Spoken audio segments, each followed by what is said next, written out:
Good morning विद्यार्थी मित्रांनो. मागील लेक्चरमध्ये आपण या ठिकाणी बँकेचे कार्य या मुद्द्याला सुरुवात केलेली होती. त्यापैकी आज आपण ई बँकिंग सेवा या मुद्द्याकडे आपण बोलणार आहोत. बघा, ई बँकिंग म्हणजे बघा विद्यार्थी मित्रांनो,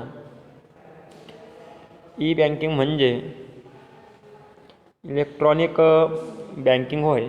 ई बँकिंगला आभासी बँकिंग असे म्हणतात. बघा, या ठिकाणी शब्द जो आहे त्या ठिकाणी हा महत्त्वपूर्ण आहे. कोणता?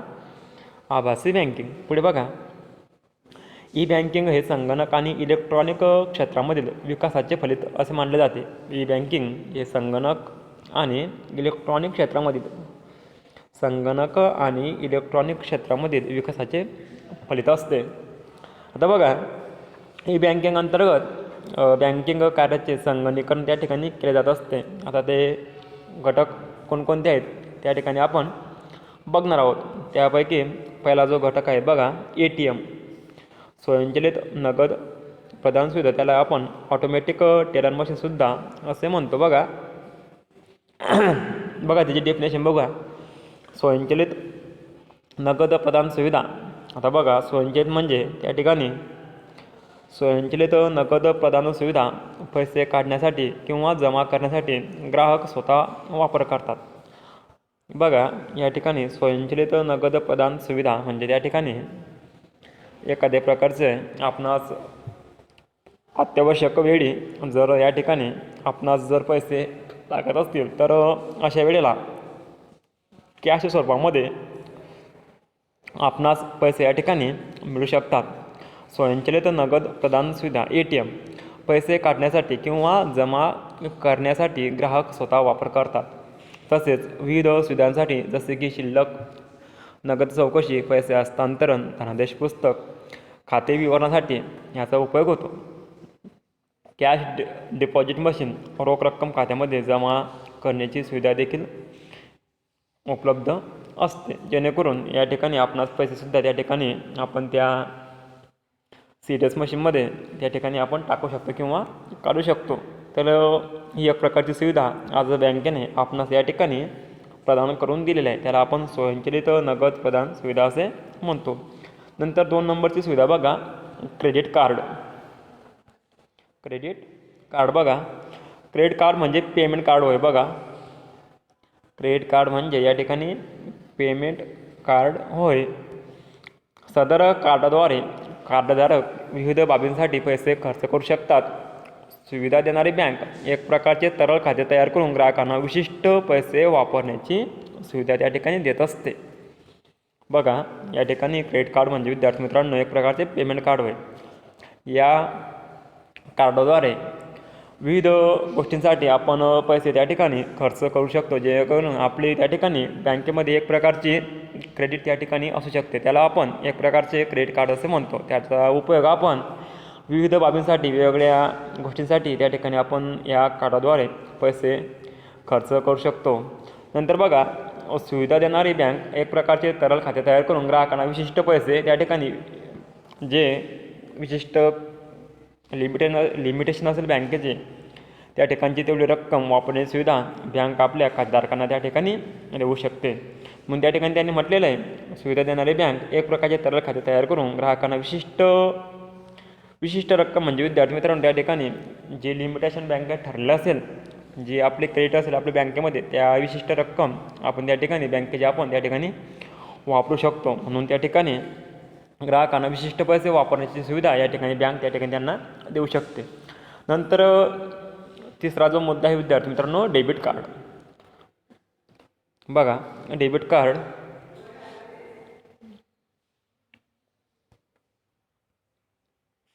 बघा, डेबिट कार्डची डेफिनेशन या ठिकाणी आपण बघू. आजकाल बहुतेक बँका खातेदारांनीच खाते ज्या ठिकाणी चालू करतात डेबिट कार्डाची सुविधा त्या ठिकाणी प्रदान करत असतात. बघा,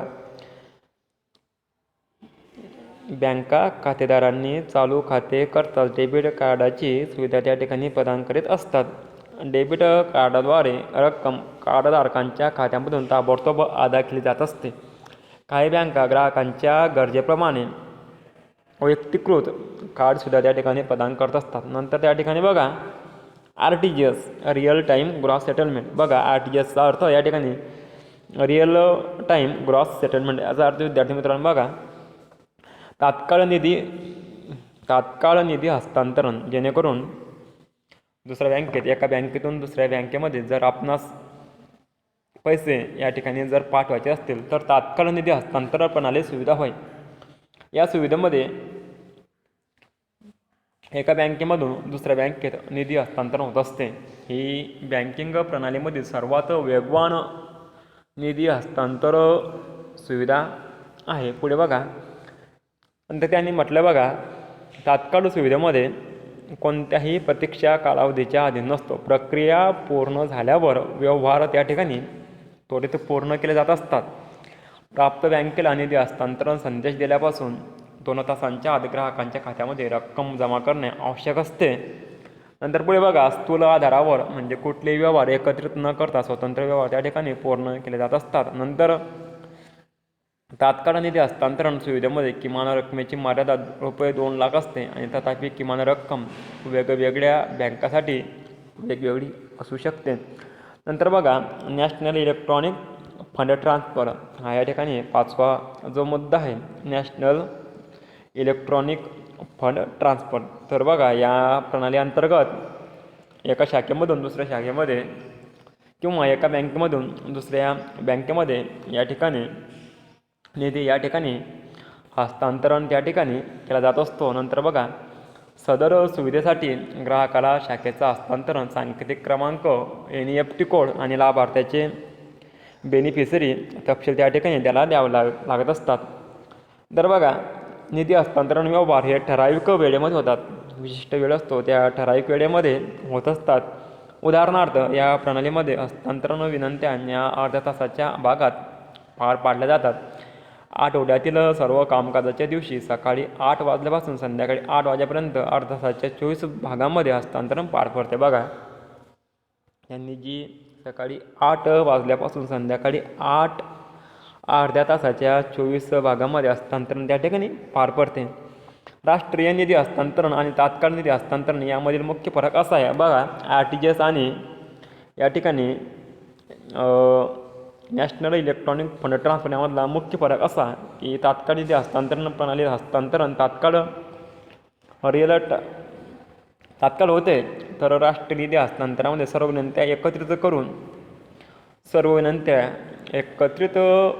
करून व्यवहार पार पाडले जात असतात. नंतर 6वा जो प्रकार आहे विद्यार्थी मित्रांनो कोणता मोबाईल बँकिंग किंवा नेट बँकिंग. बघा नेट आणि मोबाईल बँकिंगची सोय उपलब्ध झाल्यानंतर ग्राहक संगणक, लॅपटॉप, मोबाईल इत्यादी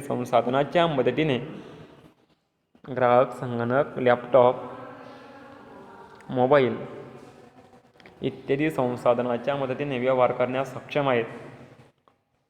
सदर सुविधा ग्राहकाला विविध व्यवहार तपासण्यासाठी सक्षम करत असतात. मोबाईल बँकिंग म्हणजे भ्रमणध्वनीच्या सहाय्याने वापर करणे.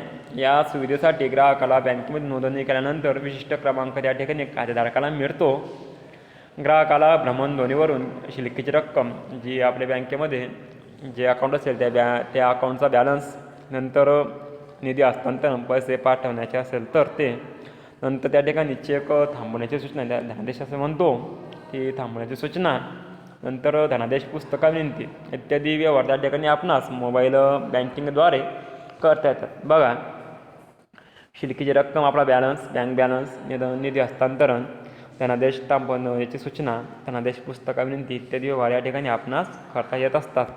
नंतर बघा पुढे तात्काळ पैसे देयक सुविधा इन्स्टंट मनी पेमेंट सिस्टीम. बघा ही सुविधा ग्राहकांना इतर कोणत्याही बँक खात्यामध्ये त्वरित निधी हस्तांतरण करण्यास सुविधा उपलब्ध करून देत असतात. अशा प्रकारे विद्यार्थी मित्रांनो आपण या ठिकाणी बँकिंग सेवामध्ये इलेक्ट्रॉनिक बँकिंग सुविधा असे म्हणतो, त्याला आपण आभासी म्हणजे व्हर्च्युअल बँकिंग असे म्हणतो की जेणेकरून आपणास ते डोळ्यांनी दिसू शकत नाही, मात्र या ठिकाणी जी सिस्टीम आहे ती सिस्टीम आपण त्या ठिकाणी काही वेळेतच त्या ठिकाणी पूर्ण करू शकतो. त्याला आपण आभासी असे म्हणतो की जेणेकरून आपण ते डोळ्यांनी बघू शकत नाही, परंतु आपले कार्य काही क्षणात ते पूर्ण होऊ शकते. त्याला आपण व्हर्च्युअल बँकिंग असे म्हणतो. तर त्यामध्ये आपण ATM बघितले, डेबिट कार्ड बघितले. बघा त्यामध्ये कोणकोणते ATM, नंतर दुसरा आपण या ठिकाणी क्रेडिट, नंतर त्या ठिकाणी डेबिट, नंतर त्या ठिकाणी RTGS, नंतर NEFT, त्याला आपण नॅशनल इलेक्ट्रॉनिक फंड ट्रान्सफर असं म्हणतो, नंतर नेट बँकिंग आणि इन्स्टंट मनी पेमेंट ट्रान्सफर. अशा प्रकारे आपण 7 सुविधा या बँकिंग अंतर्गत ज्या येत असतात त्या आपण या ठिकाणी बघितल्या. नंतर आपण पुढील मुद्द्याकडे आपण वळणार आहोत. बघा विमा. बघा तर विमा काय, विमा म्हणजे काय याचा अर्थ आपण या ठिकाणी बघू. विमा हे आर्थिक नुकसानापासून संरक्षण करण्याचे एक प्रकारचे, विद्यार्थी मित्रांनो, एक प्रकारचे साधन आहे. बघा यांनी सांगितलं आहे की आर्थिक नुकसानापासून आपण ज्या ठिकाणी कोणतेही कार्य जे करणार आहे, कोणताही व्यवसाय जे करणार आहोत, त्या व्यवसायापासून आपला व्यवसाय त्या ठिकाणी त्या व्यवसायाचे कोणतेही भविष्यात नुकसान होणार नाही, एक ते संरक्षण म्हणून ते एक कवच आपण विम्याला त्या ठिकाणी मानत असतो. बघा विमा हे आर्थिक नुकसानापासून संरक्षण करण्याचे साधन आहे. हा जोखीम व्यवस्थापनाचा एक प्रकार आहे.